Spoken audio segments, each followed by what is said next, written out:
vous avez un travail qui est bien différent suivant le modèle.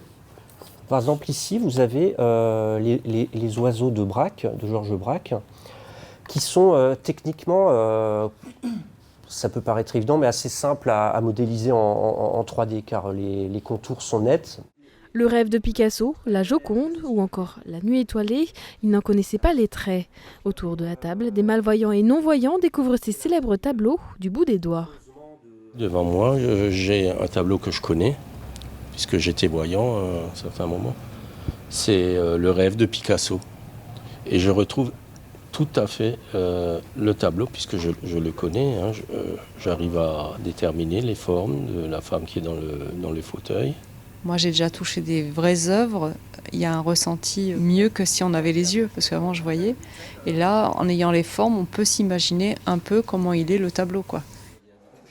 Bien souvent, l'art reste inaccessible aux personnes qui souffrent de déficience visuelle.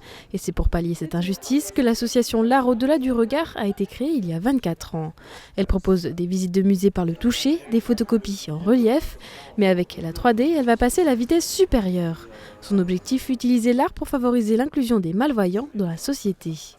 Les musées aujourd'hui sont beaucoup trop souvent inaccessibles aux non-voyants. Le principe de beaucoup des musées, et c'est logique, c'est de dire on ne touche pas.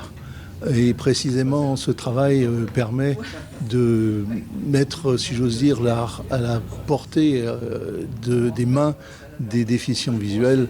Et c'était tout à fait logique de pouvoir créer cette passerelle entre ceux qui ne voient pas ou qui voient moins bien et ceux qui, comme vous et moi, sont dotés d'une vue tout à fait normale.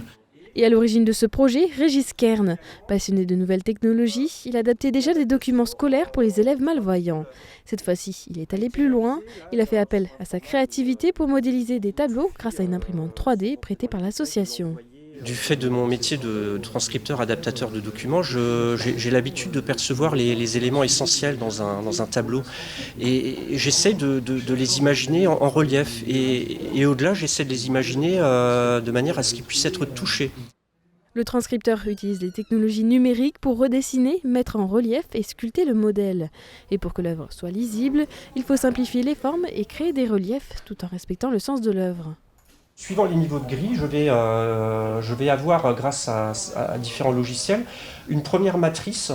Je vais ensuite, avec cette matrice, retravailler l'objet avec un logiciel de sculpture 3D. Je vais arrondir les éléments, je vais pouvoir les pousser, les aplatir, les rendre plus ou moins lisses. Cette expérience, l'artiste de la 3D souhaite qu'elle se démocratise, en particulier dans les musées.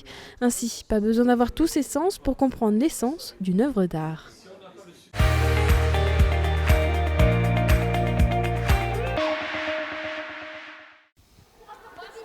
Rencontrer un maire, un policier ou encore une avocate et pouvoir lui poser un tas de questions.